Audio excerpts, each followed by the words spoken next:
Como é que o alimento ele passa para o estômago?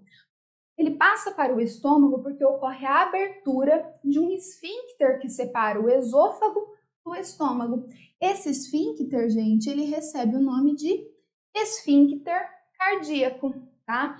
Olhem aqui para a figura. Nessa figura a gente está vendo um corte do estômago com uma porçãozinha de esôfago e uma porçãozinha de intestino delgado aqui, que é o início do intestino delgado, que é chamada aí de duodeno, né? Aqui existe o esfíncter cardíaco, que controla então a passagem do bolo alimentar em direção à cavidade estomacal. Esse estômago ele apresenta algumas regiões, que isso não é importante que você conheça, eu só coloquei aqui para vocês saberem. Então, o estômago é esse órgão muscular aqui, que aqui tem uma porção chamada de fundo, aqui é o corpo do estômago e aqui é a região do antro pilórico, tá? O estômago é onde vai ter início a digestão química. Qual é a enzima que vai participar dessa digestão química que acontece no estômago? É a enzima pepsina. E essa enzima pepsina, ela tem como substrato a degradação de proteínas. Então, vamos voltar. Na cavidade oral, existe a enzima amilase salivar e atua sobre o amido. No estômago, a enzima é a pepsina que atua sobre proteínas, tá? Então, no estômago, as proteínas, que também são moléculas complexas, formadas por muitas unidades de aminoácidos, essas moléculas também precisam ser quebradas em moléculas mais simples. E essas proteínas não são quebradas nesse primeiro momento em aminoácidos. Elas são quebradas no primeiro momento em peptídeos menores, tá? Então, vai acontecendo a quebra dessas proteínas em pedaços menores de grupos de aminoácidos que nós chamamos, então, de peptídeos. Ok, prof, a pepsina, ela atua sobre qual pH? A pepsina, ela atua sobre um pH muito ácido, um pH que fica em torno de 1,5, 2, tá? Importante que vocês saibam também. E por que esse pH do estômago, ele é tão baixo? Porque existem as células aí que revestem a parede do estômago internamente. E essas células, elas secretam não apenas a pepsina, mas também HCl, tá? Mas também ácido clorídrico. Olha aqui, glândulas secretoras na parede do estômago secretam muco e suco gástrico.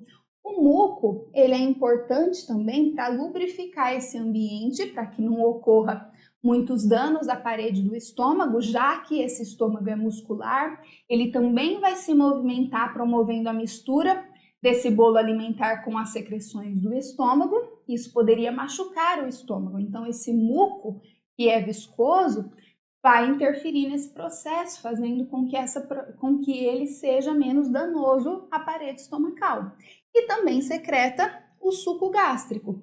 O suco gástrico, ele é formado por pepsina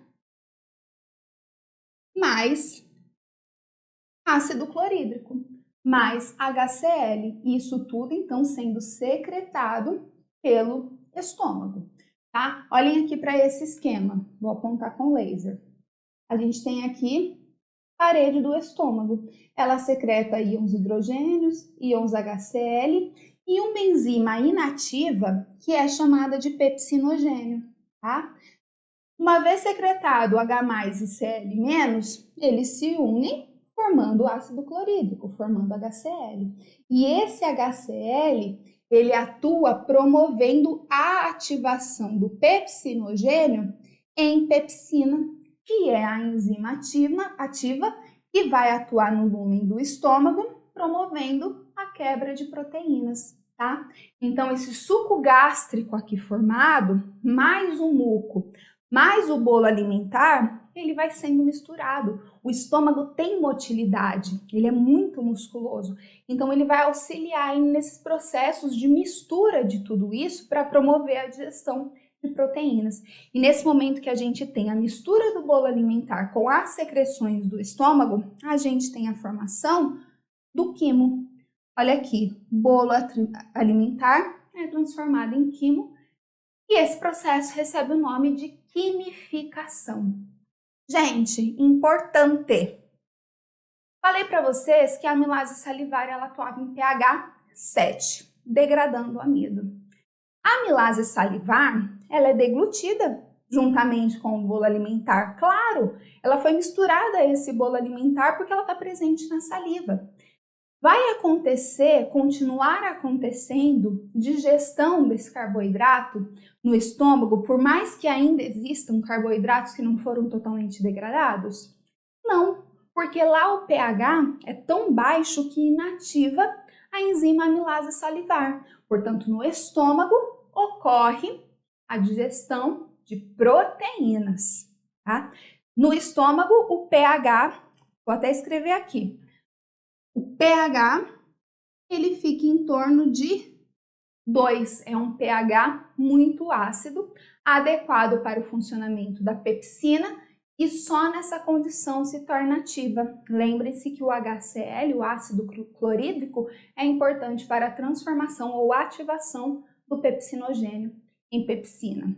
Ok, aconteceu a formação do quimo, tá? Misturou o bolo alimentar com as secreções do estômago. O que precisa acontecer com essa secreção? Ela precisa começar a passar em direção ao intestino delgado, que é a porção posterior aí do nosso trato digestório, tá?